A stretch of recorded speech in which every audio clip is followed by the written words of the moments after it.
started a restaurant, which only survived for 3 months. So how did your time in varsity influence your entrepreneurial mindset? It didn't.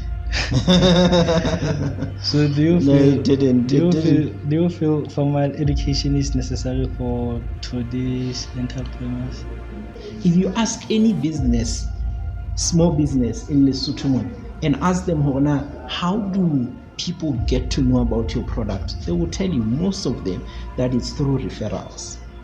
My understanding then was, I think school is meant to open your mind. I got trapped into a cycle of survival, or a bubble of survival, where I was just living from hand to mouth to rent. I had a friend of mine, or a sister of mine, whose boyfriend in the Faculty of Agriculture, before they accepted me, I will not change the course.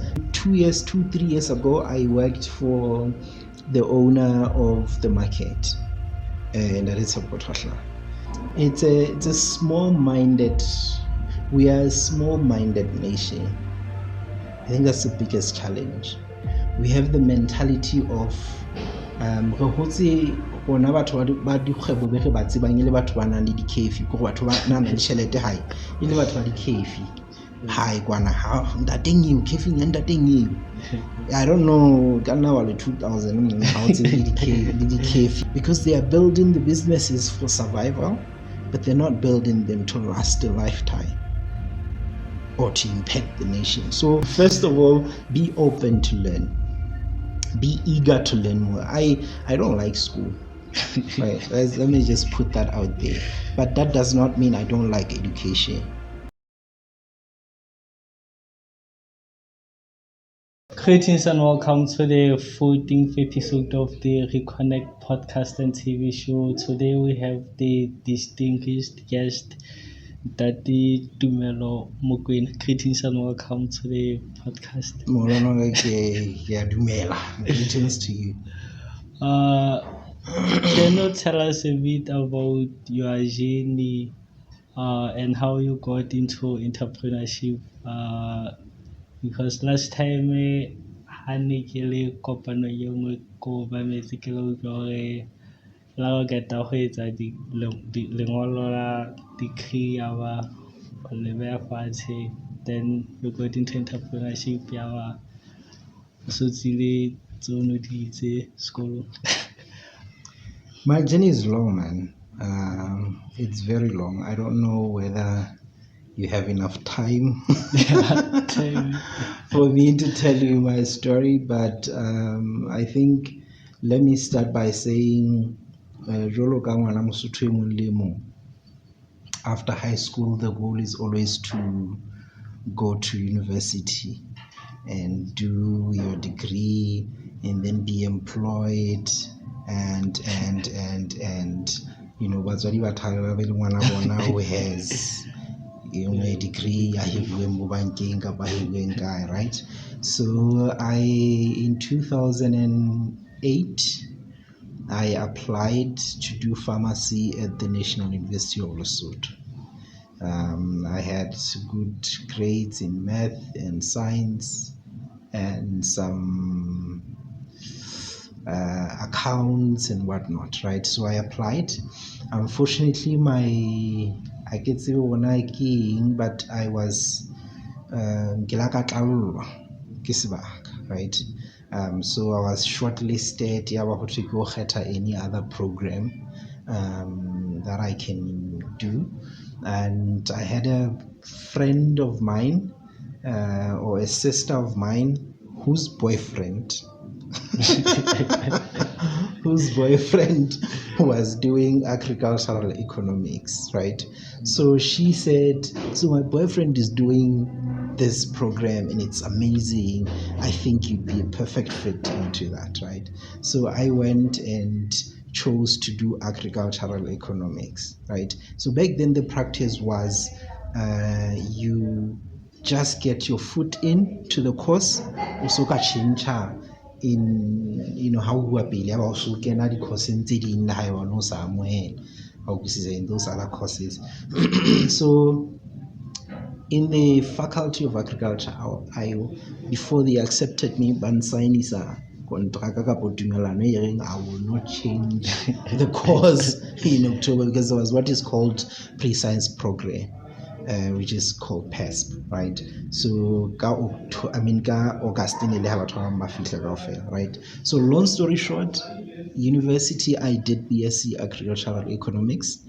When I was doing fourth year, I felt like I have gotten everything that I needed to get at the university level, right? I didn't know what it was, but I just knew that I'm done with school. I no longer need to even finish my degree and all of that. I'm done.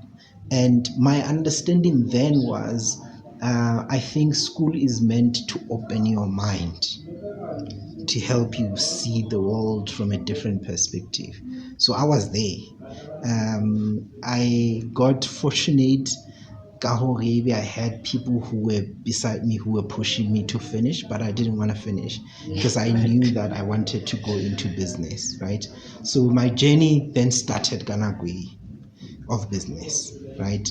I started selling printed t-shirts while I was still at university, right? And then after graduation, I stayed at Annual. I was selling fruits and vegetables. I was selling ice cream. I was selling clothes. I was selling, all those things that were so underwhelming and frustrating to me. So it was that. And then a year later, I went full force into t-shirt printing business. And I've been doing that from 2040, or let me say from 2030 up until 2020 when COVID hit. I was doing the t-shirt printing business. And in 2018 or 2019 or 2017, I don't remember well, I started a restaurant, which only survived for 3 months. And for a story that I will tell maybe some other day, then we had to close within the 3 months. I started other businesses just before COVID, where I was in 2019. I had a business that was helping people sell their second-hand items. I was helping people buy stuff from China. I was also managing people's social media pages.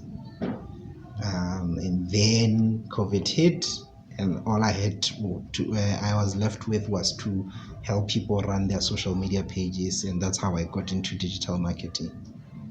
Yes. So what were some of the challenges you faced in building your first business, and how did you overcome? I like how did I overcome? A lot of, I mean, when you get into business, I think for most people who don't understand business, they think, and I always make an example, they think 1 + 1 is 2 in business, but that's not how business works. You get into business with the idea that the results that is guaranteed, right? So lack of experience was my biggest challenge. You get into business, you don't have experience, you don't know how to sell or get more customers, you don't know how to manage finances, you don't know how to handle customers, you don't know how to set the boundaries between you and the customers, you don't know what to do really. So lack of experience was my biggest challenge. The other challenge was hunger. You are in business, but you're hungry. You need to pay rent. You need to eat. You need to dress up, right? So when I got into business, I was passionate. I had goals. I had aspirations, the things that I wanted to achieve. I got in business. I realized this is not what I thought it was. So I got trapped into a cycle of survivor. or a bubble of survival where I was just living from hand to mouth to rent to all of that, in that space. So I guess I don't know when the light bulb hit. Well, I do know when the light bulb hit was when I started doing digital marketing. I think that's when I realized, no man, business is just beyond. It's not just about you having a product and telling people that you're selling it. And it's about you having a product and understanding who you're selling the product to and understanding what they need, how much they want to pay, and so many other things. So I think my understanding of business has evolved in the past 4 years that I've been in business. In digital marketing, it's sort of evolved. Then 3 years ago, I worked for the owner of the market, and that is Thapelo. He has played a big part in terms of how I perceive business. I'm a perfectionist. I would like to think so, that I like things again. But one of the lessons that I've learned is I've learned from him is you don't have to always do everything yourself.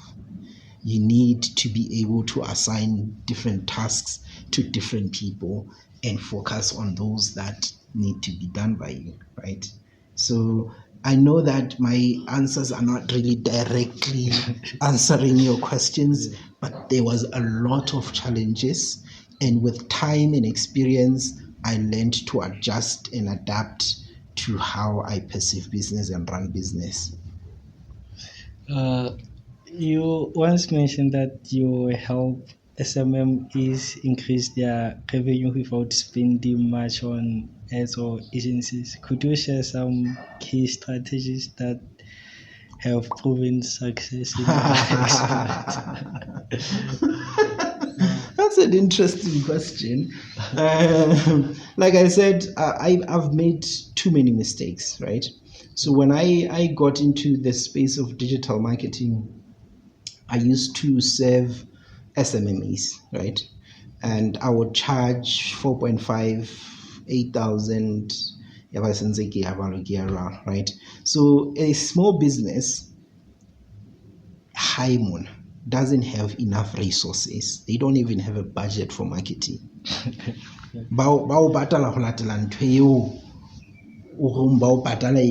With hopes that they will get the results in and get returns faster.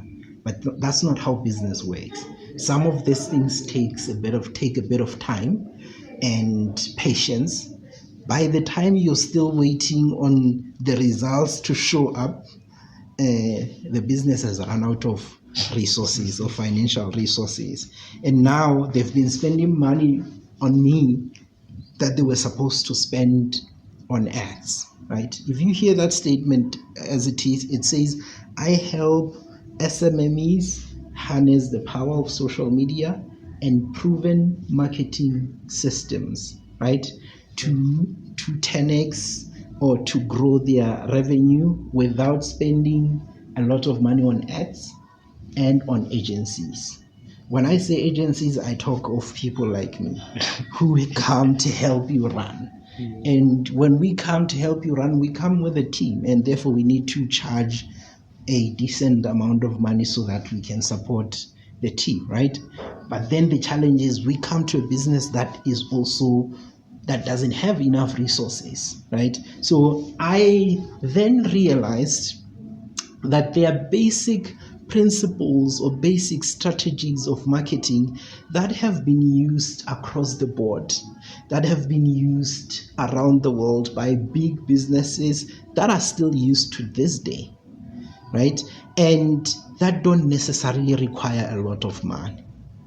You understand? It doesn't matter how much of a business or big business you are, they still use those strategies to this day, right? So my goal then has been to educate SMMEs on how they can use such strategies. Now, to your answer, one of those things, I'll make an example. You use TikTok, right?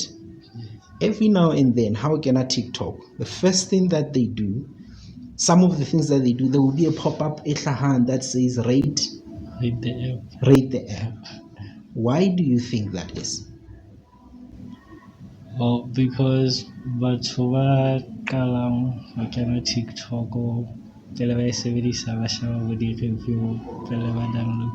So understanding what your customers do or what makes your customers decide to buy your product, what makes them decide to buy your product will help you to position yourself in a way that will make their decisions easier.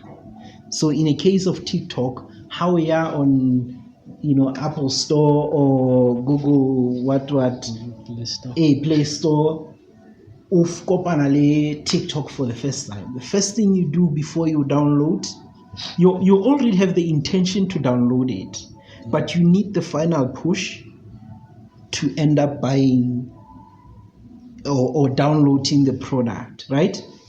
Now, TikTok knows, so before they download, they go to the reviews. So they are pushing reviews. It doesn't cost them anything to do that. The platform they use you to convince batho ba bang hore product ya bona e nepahetse. That's referral. If you ask any business, small business in Lesotho and ask them, how do people get to know about your product? They will tell you, most of them, that it's through referrals, right? And yet, they have left that marketing principle to chance. They never are intentional to make sure Horbato end up referring more people to their product or services. Right? So some of the principles that I teach is, how then do you use what's already working? How do you amplify what is already working to work even more for yourself? Right? So referrals and word of mouth, some sort of referrals. It's if you listen to my presentation, it's all dependent on understanding how your customers think, or how do they make decisions before buying your products and services. Another easier thing, a lot of businesses, how a big broad sign business, right? There's Econet or Vodacom or whatnot, we born or KFC, we born or Yay, right? And so I always say, as a business or a small business, you should be easily findable. And in the context of social media and digital platforms, what are you supposed to do to make sure that you are easily findable? That's where we talk about search engine optimization. And so those are the basic principles of marketing, but that we are ignorant of. This has to be easily findable is just a few tweaks, a few keywords that you use, the contact details, the location, profile picture, cover picture, basic things. It is an actual business. We respond to messages, all of those things. That's how I think. So what unique challenges or opportunities, like as a Mosotho, have you encountered so notice and the entrepreneur? It's a small-minded. We are a small-minded nation. I think that's the biggest challenge. We have the mentality of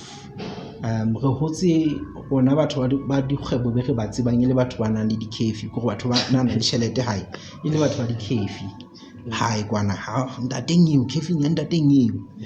I don't know kana wale 2000 how to the kefi, I don't know, but I'm saying wona back in the days motho hana le mo batho ba neng ba shebala hantle ke batho ba di mining le batho ba di kefi. le batho di-mining house di-mining ba etsa di-cafe kapa ba reka trekere le vene hwaleng, you understand. So batho tla bona hore cafe tseno ke tsa motho eno ha hlokahala le tsona di ashwa, right? So our model of business has been shaped by those. This is why you see more shacks in the country than anything else. You hardly see a business ya Mosotho eleng ha ke tsebe Mosotho a ownang mohlala e wholesale e rekisang di-grocery. Kaofela ha rona re batla ho tlo petetsana re rekise re etse mekhukhu e re etsa di-cafe. Ha ona reng ba tseba keng batho bana ba reka ntho tsena di wholesale. Can we gather and actually build the wholesale? We'll make an example as well. There was an Indian man, the owner of Cellcall Groups or Cellcall Group. I don't know if you know about it. He passed away during COVID. I had an opportunity to sit down with him with a group of other business people from time to time, a mini coaching session, and he would say that right, biggest challenge in my business we buy water in bulk, and ha re reka water in bulk ha re motho a le mo re ya ka mane ka off sales kapa ka wholesaling go sheba that water in bulk ha hona botlolo tsa Basotho ka mo, all of them are from South Africa, yet we pride ourselves as a business in unlimited a handle. The question is why? Because all of us ha re qala ka re rekisa metsi kaofela ha rona re batla ho rekisetsa di-shopana yana tsa rona ke le mong ka mo ke etsa nthaka ka in my backyard ke rekisetsa di-shopo tse ding tse tse 10 fela. Ha o mmotsa rona how much are you selling, ke rekisa metsi a mangata hampe, o rekisetsa batho ba kae? Ha ke shopo tse 5 tsa motseng ke ba fa botlolo tse 100 ka letsatsi kapa ka beke. Go yena o utlwa le ntho kgolo, because they are building the businesses for survival, but they're not building them to last a lifetime or to impact the nation. So it's a broad challenge. The other challenge that I'm seeing ke hore we are a nation that is not interested in learning, and we live in an era where information is available in abundance.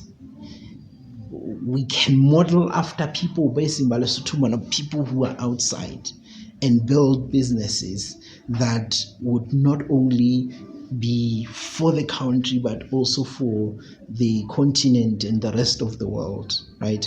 But the challenge is we don't want to learn. We don't want to sit down and listen to what other people are doing and how they are doing their businesses. So it then puts us in a space where we are using our own limited knowledge and experience to build businesses that will only last our lifetime and only sustain us and not sustain our children and their children and their children. So how would you advise small business owners or young entrepreneurs hore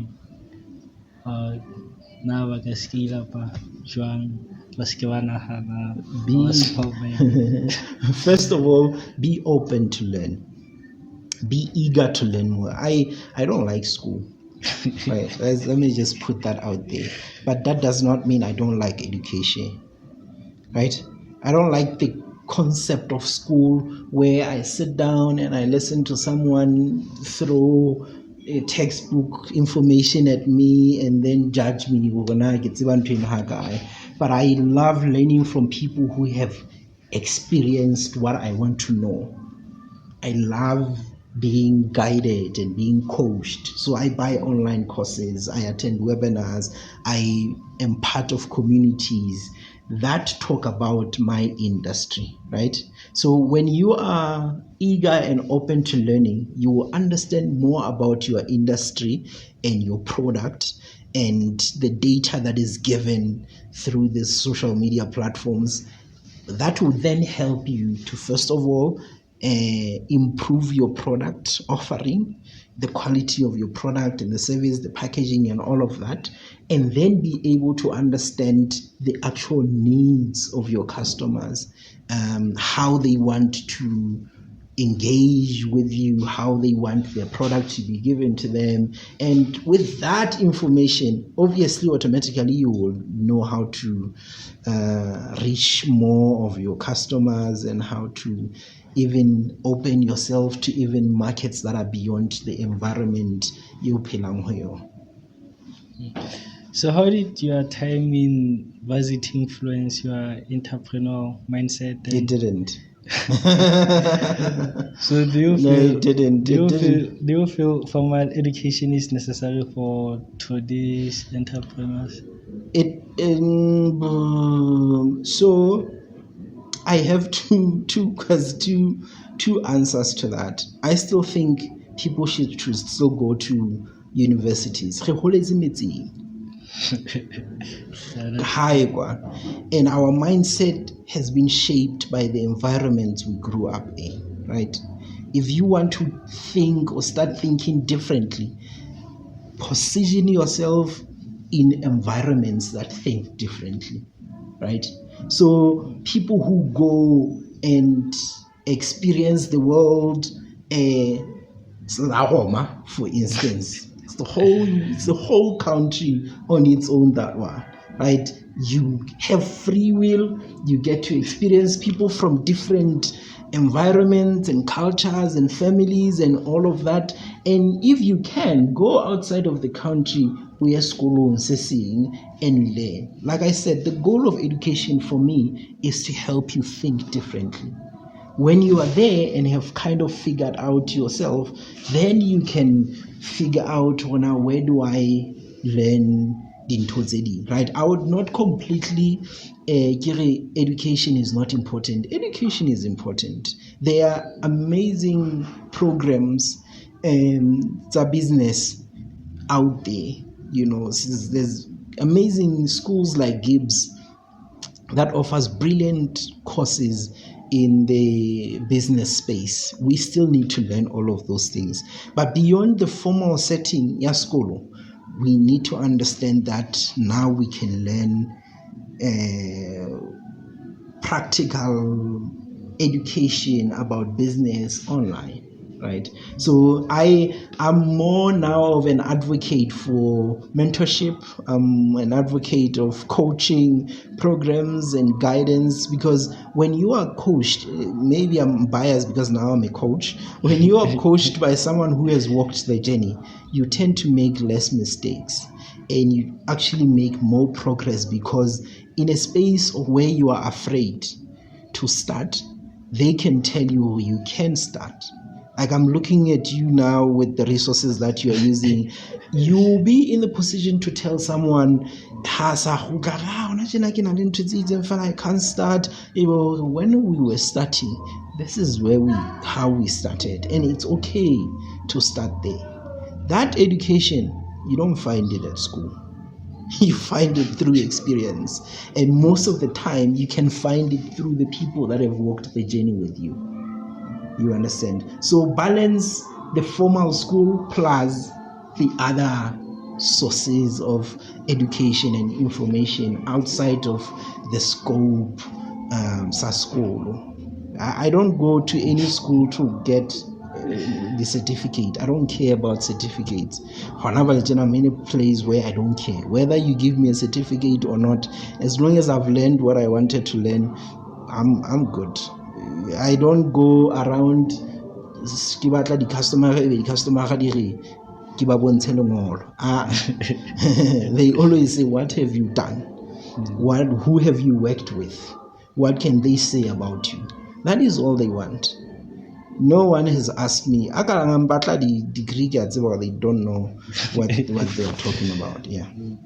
So what books or courses or mentors who have significantly impacted your growth as a digital marketing coach or an entrepreneur? So many people then are shaping how I look at entrepreneurship, how I look at digital marketing, how I look at life. as a whole. Some of the early people who impacted my perception of business when I started digital marketing is guys like it's called Billie Jean.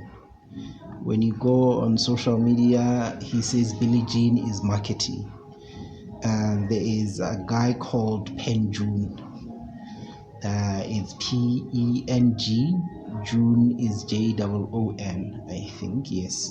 There's a guy called Gary Vaynerchuk. Yeah, One of the top guys. There's quite a number of guys. Gary Vee has written a book called Crushing It. It's just mainly about understanding how social media works and the kind of thinking that you must have as a business as it relates to social media. Wabang can't come at the moment, but I have been shaped by so many people. Have you considered writing a book? I have a book. Oh. I have I'm yet to write the customer acquisition playbook. I have what is called social media playbook, right? That sort of guides beginners and even those that think they're not beginners in terms of how they should set up their social media pages and how they should think about social media, their understanding basically of how it is, because in Lesotho and maybe even in other parts of Africa and the world as a whole, I still think we are stuck in how things used to be done versus how things ought to be done now. So that's the thing. What I'm thinking of writing now is this mini playbook on how to acquire customers, with the question to just give a direction. This is where we start, this is where we go, this is that, and then we'll see what comes next. How can people find the book? The book, you get to www.2024playbook.com. You find the social media playbook on that. I am also going to offer the online course on customer acquisition. So it should be up. I've been delaying it because it was supposed to have been up by now, but I'm going to make sure that by the end of October latest we have the course online. And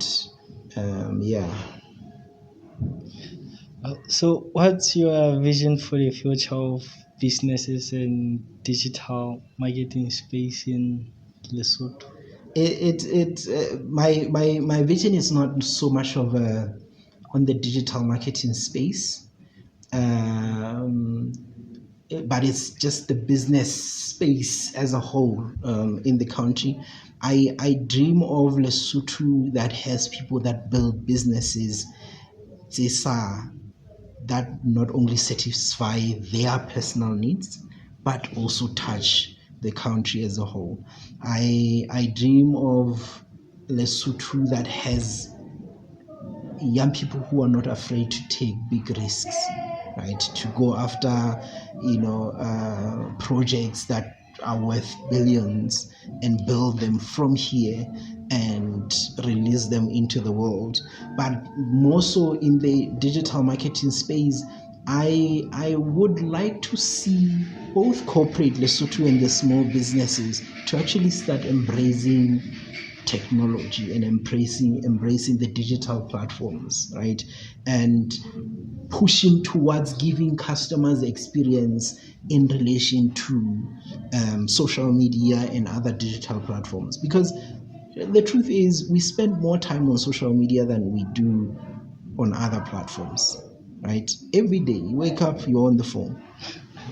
Hence the name of my business is called Billboard 21. Billboard 21 is the 21st century billboard, and it's the phone. That's it. So when we understand that our own customers would prefer to interact with us on these platforms, I think more emphasis and more effort and resources and money in terms of corporate Lesotho and small businesses have to be pushed towards the digital spaces, right? And I would even stretch it and say for SMMEs, this is an advantage because, being on social media is very cheap as compared to having your advert run on TV or on radio or any other platform. It's very affordable, and corporate Lesotho is not taking advantage of that. So as a small business, you need to play wise, right, and play in spaces where the big giants have not thrown enough money in so that they can actually get more business. So for us, let's throw the little that we have into the digital spaces and get customers. Hey, let's have someone who goes against this big insurance businesses, and let's have someone who comes and disrupt banking in Lesotho and focuses on social media to build that. So I think if we can start thinking like that and pushing for boundaries like that, get to a space more and go digital or go home. Pack your bags and leave because you don't understand where the world is going. Yeah. So what advice would you give to young entrepreneurs in Lesotho who want to be in business but they are unsure if they should start? Yeah, if you're unsure, don't start. If you are unsure, I can't imagine of anything else that I can do other than business, right? And if you are an entrepreneur, you need to have a very good risk appetite. Uskataba risk. I have a car wash at the moment. When I started it last year, the owner of the place had said I should pay around 20,000 in rentals. I look back at the decision I made that time and I'm like, that was a stupid decision. How do you accept to pay 20,000 with a car wash in a space like that? You know, but I accepted it because I didn't even, I closed my eyes, I jumped, get a builder, parachutist in Zegitiwa. I'm not saying people should make stupid mistakes. You should make calculated risks, but if you are in business or you want to go into business and you are kind of unsure, my advice to you on a serious note is start. Just start. And ask people who have gone a journey ahead of you. How did they go? And whatever advice they give you, start from there and push. Find a mentor, find a coach, find someone whom you can model after. One of the things that I wish I had done after graduating, I wish I had worked for someone who is running a business properly, that I could work, even if I was working for them for free, as long as one battle, that's all that I would accept and work for 5 years, learning everything that I need to learn, and then go into business, Yeah. So when you go into business or how kala kgwebo, we kala ole mong ka fana le tso partner le batho ba. There's a saying that Basotho has batho ba tsebang go kopana. But I am against that. I think we now more than ever we need to collaborate and partner with people, but sometimes in the beginning it's very important that you start on your own, because you are the person with the vision, and if your vision can be tainted, you have or don't see eye to eye, it might be a problem. So 2 answers to it: start on your own if you don't find a partner who understands the vision and has the same vision as you and the same passion as you, or if you do find someone who's like that, then start together. But there must be a mutual respect, and there must be clear boundaries on who is responsible for what, and yeah. So where can people find you if batla ho learn more? On social media, find me on Facebook as Tumelo Mokoena or official Tumelo Mokoena. Same on Instagram, same on TikTok, and same on YouTube.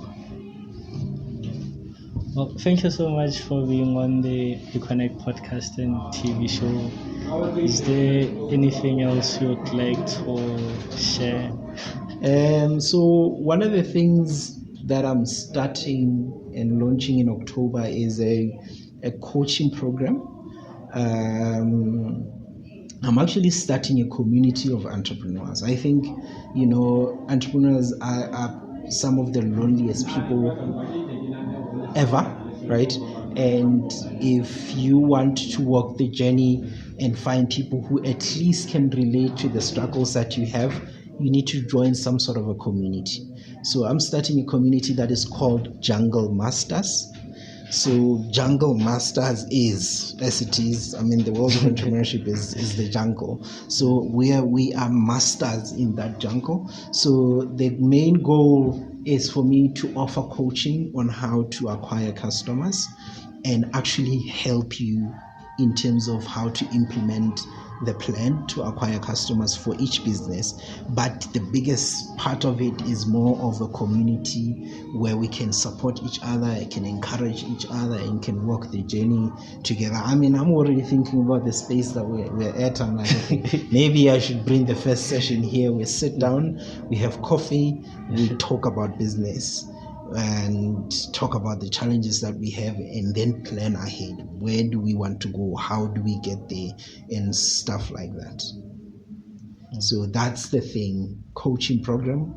You will find me posting about it on my social media platforms.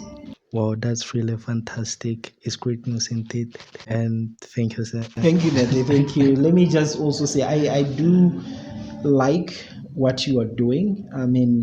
I can see that you are a very shy person who is not, as engaging as one would want for them to engage. But I feel it's my responsibility for me to commend you for the work that you're doing. This is episode 14. This is episode 14. Episode 14, and you're still at it. I think that's something that's worth applauding, and I believe that you will actually get very far with the attitude that you have. Thank you so much. That's good. Let me videograph. Experience regarding that experience too. Please listen to